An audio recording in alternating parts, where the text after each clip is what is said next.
Good morning વિદ્યાર્થી મિત્રો, સપુષ્પી વનસ્પતિઓમાં બાહ્યકાર વિદ્યા chapter 5 અને આજનું આપણું આ લાસ્ટ લેક્ચર મિત્રો કે જેની અંદર આપણે જે કુળનો અભ્યાસ કરવા જઈ રહ્યા છીએ કુળનું નામ છે મિત્રો લિલિએસી. બરાબર, આગળ આપણે મિત્રો બે કુળનો સંપૂર્ણપણે અભ્યાસ કરી ગયા. બરાબર, સોલેનેસી અને આગળ ફેબેસી. બરાબર, બંને કુળ વ્યવસ્થિત તમારા તૈયાર થઈ ગયા હશે એવું હું માની લઉં છું. બરાબર, કારણ કે તમે જ્યાં સુધી પરફેક્ટ કુળ તૈયાર નહીં કરો ત્યાં સુધી અને સમજીને કે ભાઈ પોઈન્ટ વાઇઝ પોઈન્ટ લખતા જાઓ અને એની યોગ્ય રજૂઆત કરશો તો તમને ક્યાંય તકલીફ પડશે નહીં. ઓકે, હવે મિત્રો લિલિએસી કુળ. બરાબર, તો આ લિલિએસી કુળ પર આજથી આપણે ચર્ચા કરવા જઈ રહ્યા છીએ મિત્રો. અને એક સરસ મજાનું કુળ છે. રેડી, એક દળી વનસ્પતિઓ જે ખરી એની અંદર લિલિએસી કુળ.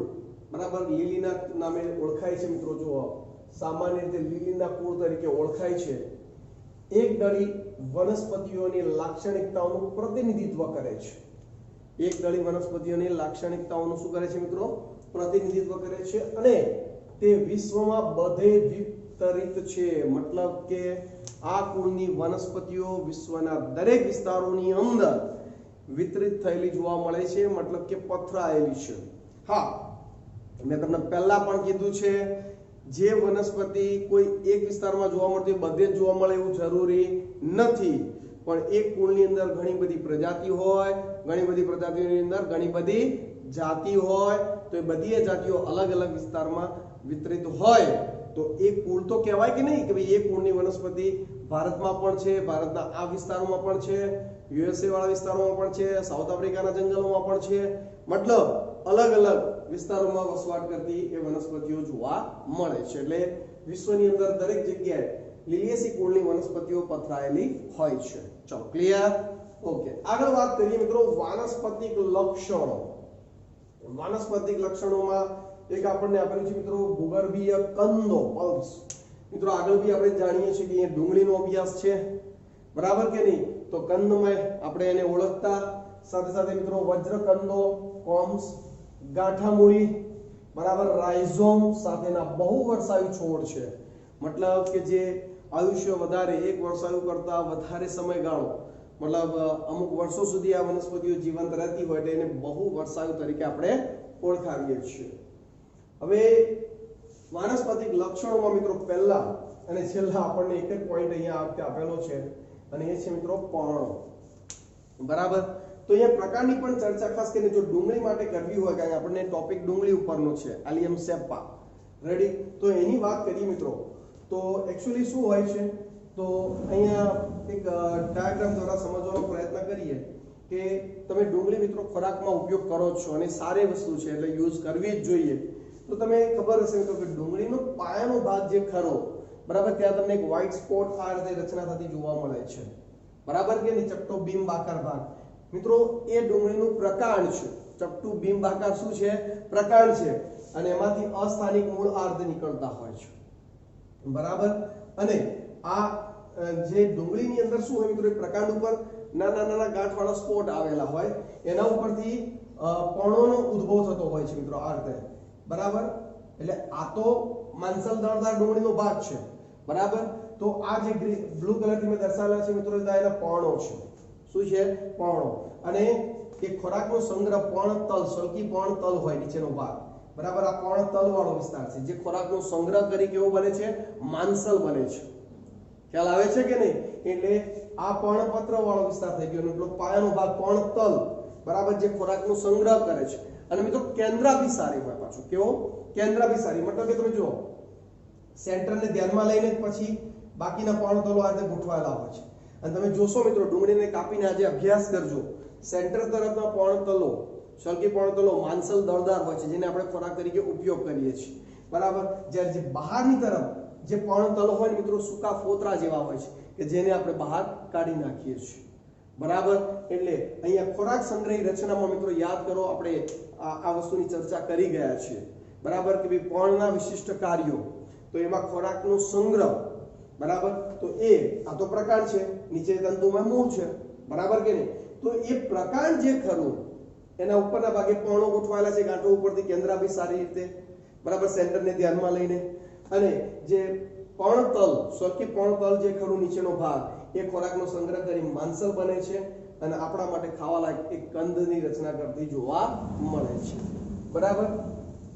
તો એ જો પર્ણો કેવા છે મિત્રો? મુખ્યત્વે તલસ્થ ભાગે એકાંતરિક, બરાબર. મેં કીધું એક ગાંઠ પરથી એક જ, પણ કેન્દ્રાભી સારી રીતે, એટલે એનું પ્રકાંડ નોર્મલી આપણે આવું લંબાયેલું હોય છે, પણ એનું પ્રકાંડ આવી રીતે ચપટું બિંબાકાર છે.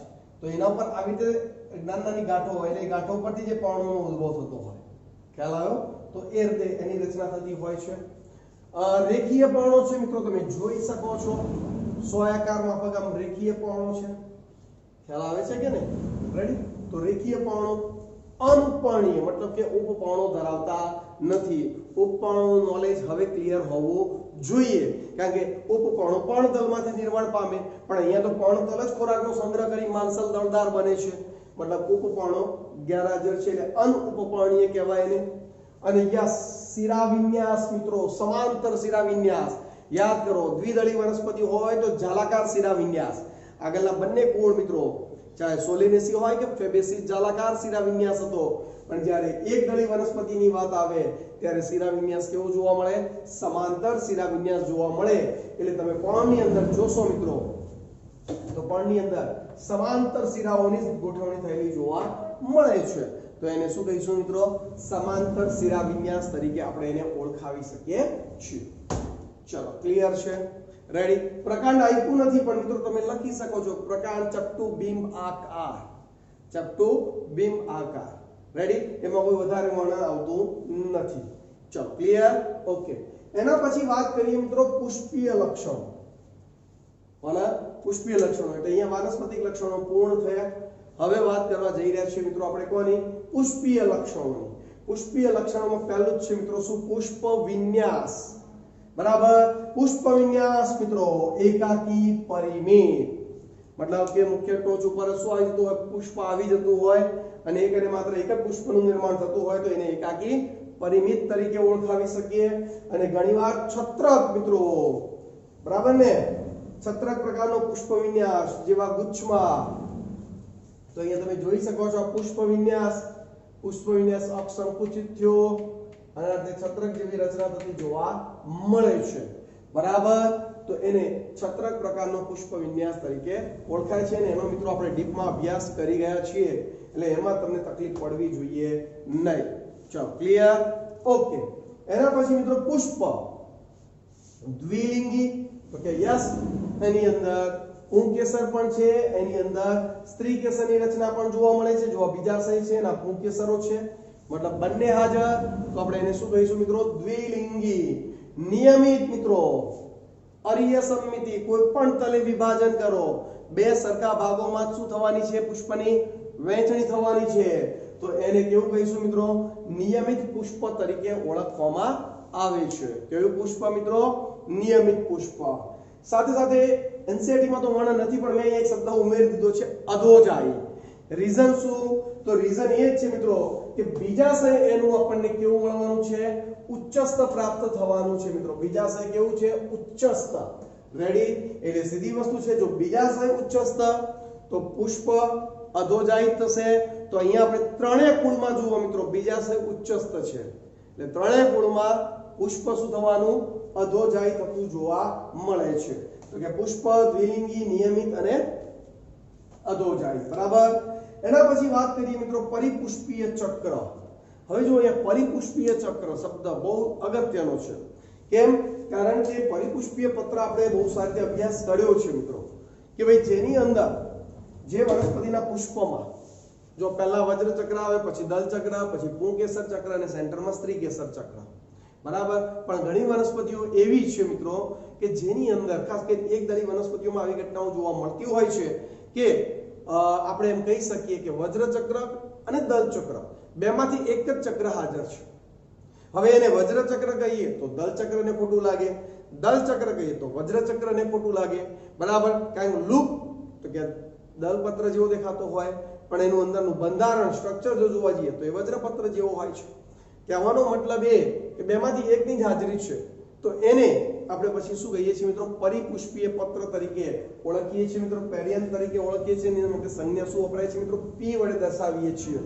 તો અહીંયા જોઈ શકો છો મિત્રો 1 2 3 4 5 6 બરાબર 6 પરિપુષ્પીય પત્રો છે, જેમાં 3 ના બે ચક્રમાં ગોઠવાયેલા છે. મતલબ કે 3 બહારની તરફ છે તો 3 અંદરની તરફ ગોઠવાયેલા જોવા મળે છે. તો અહીંયા પણ આપણે જોઈ લઈએ પરિપુષ્પીય પત્રોમાં આપણને શું માહિતી આપી છે, તો કે પરિપુષ્પીય પત્રો કેટલા છે મિત્રો, 6. 3 ના બે ચક્રમાં એટલે કે બે એકમમાં ગોઠવાયેલા છે.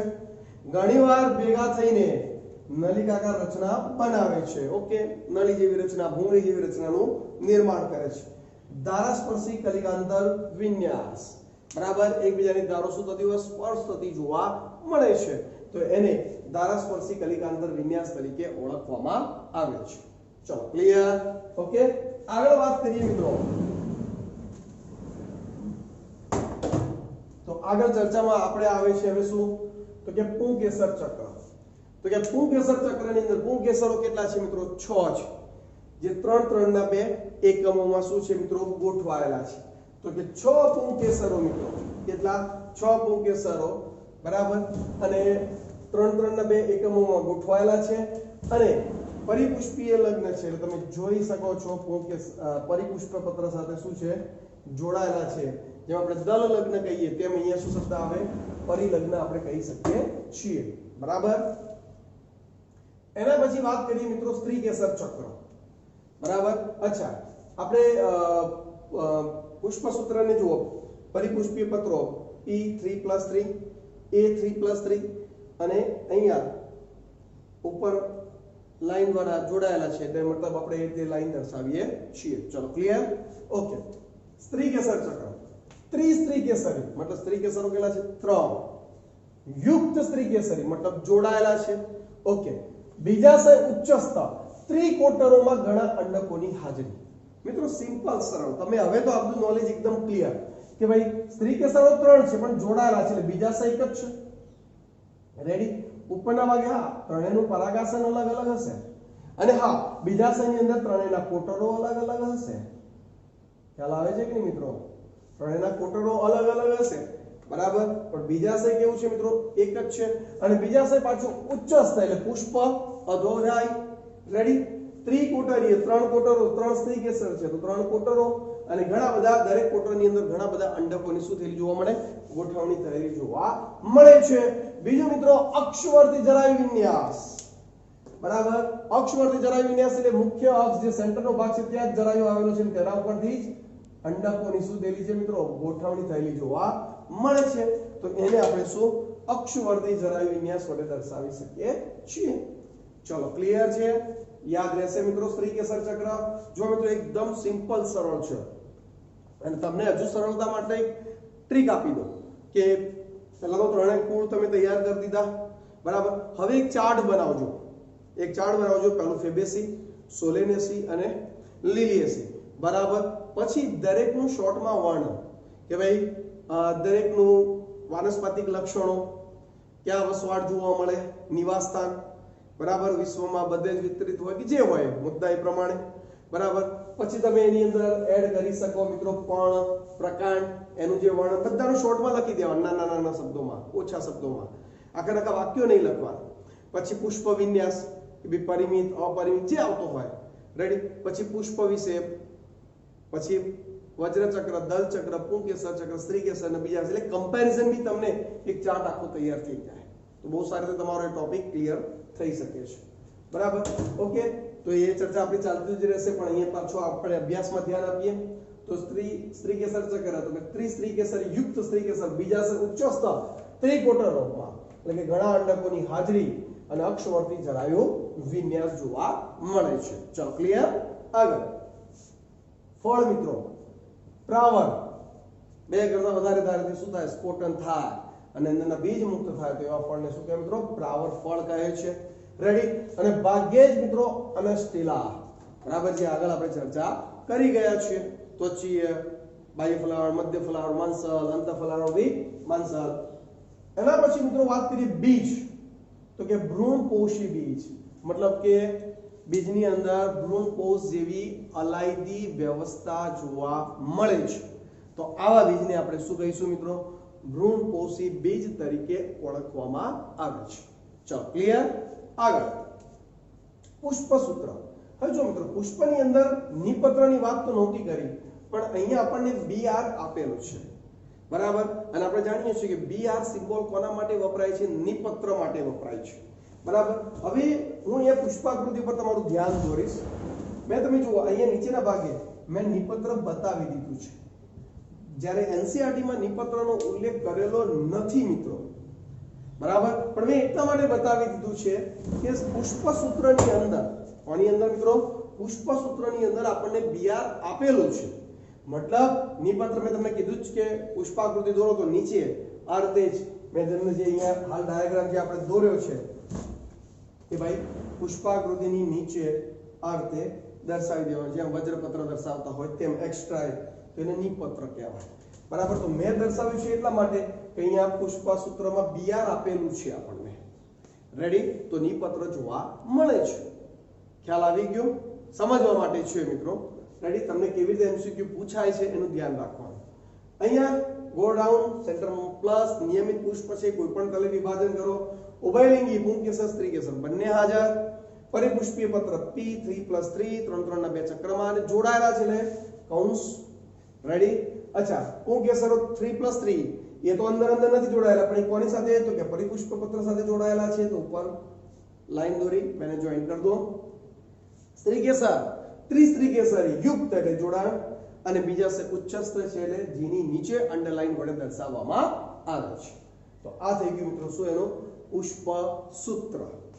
ચલો ક્લિયર ખ્યાલ આવી ગયો ઓકે એના પછી વાત કરીએ મિત્રો આર્થિક અગત્યતા બરાબર અચ્છા આર્થિક અગત્યતાની વાત કરીએ પહેલા પુષ્પાકૃતિઓ બધી જોઈ લઈએ અને એને સમજી લઈએ મિત્રો તો અહીંયા છોડ સાથેનો ડાયાગ્રામ આપણને આપેલો છે રેડી અહીંયા આપણને પુષ્પ વિન્યાસ જે છત્રક પ્રકારનો ડુંગળીની અંદર જોવા મળે છે એનું સૂચન કરેલું છે અહીંયા એક પુષ્પાકૃતિનો આપણને આપેલી છે જેમાં તમે જોઈ શકો છો પરિપુષ્પ પત્ર સાથે પુંકેસર તંતુ જોડાયેલો છે રેડી તો એક એ વસ્તુ થઈ ગયું અને છેલ્લે મિત્રો અહીંયા પુષ્પાકૃતિ છે ઉપર ટપકો એટલે માતૃ અક્ષ સાથેનું જોડાણ દર્શાવેલું છે 6 પરિપુષ્પીય પત્રો ત્રણ ચક્રમાં ગોઠવાયેલા 3 બહાર 3 અંદર એકબીજા સાથે જોડાયેલા છે બરાબર કે નહીં અને પુંકેસરો એની સાથે જોડાણ બીજા છે આડછેદ અંદર તમે જોઈ શકો છો અક્ષવર્તી જરાયુ વિન્યાસ બરાબર 3 સ્ત્રીકેસરો છે એટલે ત્રિકોટરીય છે કારણ યુક્ત સ્ત્રીકેસર છે બરાબર કે નહીં તો એ થઈ ગઈ એની શું મિત્રો પુષ્પાકૃતિ ચલો ક્લિયર લાસ્ટમાં મિત્રો આ ગ્રુપની આર્થિક અગત્યતા ધરાવતી વનસ્પતિઓ તો સુશોભન માટે ટ્યુલિપ અને વચના ગ્લોરિયોઝાનો ઉપયોગ થાય છે મિત્રો સુશોભિત વનસ્પતિઓની અંદર ઔષધના સ્ત્રોત તરીકે મિત્રો કુવારપાઠું તમે સારી રીતે એલોવેરા તરીકે એને ઓળખો છો મિત્રો બરાબર ઘરે આપણે એનો યુઝ કરતા જ હોઈએ છીએ અને સારામાં સારું ઔષધીય વનસ્પતિ છે આ કુવારપાઠું બરાબર એના પછી મિત્રો શાકભાજીમાં સતાવરી એસ્પરેગસ અને કોલ્ચિકમ મિત્રો કોલ્ચિકમ બરાબર એટનમ નેલ કે ભાઈ નેલી કે આ જે વનસ્પતિઓ ખરી એ આપણે એમ કહી શકીએ શાકભાજી તરીકે એનો ઉપયોગ થતો જોવા મળે છે તો અહીંયા આપણું આ જે કુળ છે કયું તો કે લિલિએસી કુળ એ અહીંયા સંપૂર્ણપણે શું થાય છે મિત્રો પૂર્ણ થતું જોવા મળે છે અને લિલિએસી કુળ સાથે સાથે જ આપણું આ ચેપ્ટર સપુષ્પી વનસ્પતિઓની બાહ્યાકાર વિદ્યા એ પણ સંપૂર્ણપણે અહીંયા આપણે પૂર્ણ કરીએ છીએ ખ્યાલ આવી ગયો રેડી આ ચેપ્ટરની અંદર આપણે સરસ મજાની માહિતી પ્રાપ્ત થઈ તમે વિચારો શરૂઆતથી જ જો આપણે વિચારીએ તો બાહ્યાકાર રચનામાં મૂળ પ્રકાંડ પણ દરેકમાં મિત્રો એક્સ્ટ્રા પોઈન્ટ સાથે આપણે ચર્ચા કરી ગયા છીએ મૂળ ક્લિયર પ્રકાંડ ક્લિયર પર્ણ ક્લિયર રેડી એના પછી આપણે પુષ્પ વિન્યાસ ઉપર ચર્ચા શરૂઆત થઈ એના પછી પુષ્પની ચર્ચા કરી સંમિતિ અસંમિતિ નિયમિત અનિયમિત રેડી કે નહીં ઓકે બીજા શયન સ્થાનને આધારે પુષ્પના પ્રકાર રેડી પુષ્પ વિન્યાસમાં મિત્રો અપરિમિત પરિમિતમાં આપણે ડીપમાં આગળ અભ્યાસ કરી ગયા ચલો ક્લિયર છે તો એ પુષ્પ વિન્યાસ પુષ્પ ક્લિયર થયો પુષ્પની અંદર પુષ્પીય ચક્રોની વાત કરી વજ્ર ચક્ર દલ ચક્ર એનો કલિકાંતર વિન્યાસ પુંકેસર ચક્ર સ્ત્રીકેસર અને સ્ત્રીકેસર ચક્રની અંદર બીજાશયની અંદર જરાયુની ગોઠવણી અંડકો માટે તો કે જરાયુ વિન્યાસનો પણ આપણે અભ્યાસ કર્યો ચલો ક્લિયર. છેલ્લે મિત્રો બીજની વાત કરી, ફળની વાત કરી, રેડી, અને પુષ્પસૂત્ર પુષ્પાકૃતિ કેવી રીતે બને, વનસ્પતિઓનું વૈજ્ઞાનિક ઢબે વર્ણન કેવી રીતે થાય, અને છેલ્લે મિત્રો આપણે 3 કુળનો અભ્યાસ કર્યો, ફેબેસી, સોલેનેસી, લિલિએસી. બરાબર. હજુ એ તમને કહું છું કમ્પેરિઝનમાં ચાર્ટ બનાવી દેવાનો, વાનસ્પતિક લક્ષણો, ફેબેસી, સોલેનેસી અને લિલિએસી, અને શોર્ટમાં કમ્પેરિઝન સ્વરૂપે કે ભાઈ કયો જરાવિનિયસ કયામાં કયો જોવા મળે છે. બરાબર. તો એ બધા જો પોઈન્ટ લખશો મિત્રો તો 100% આ ત્રણેય કુળ તમને લાંબા સમય સુધી પરફેક્ટ રીતે યાદ રહી જશે. ચલો ક્લિયર છે, રેડી. તો અહીંયા આપણું ચેપ્ટર 5 સંપૂર્ણપણે પૂર્ણ થાય છે. Okay, good.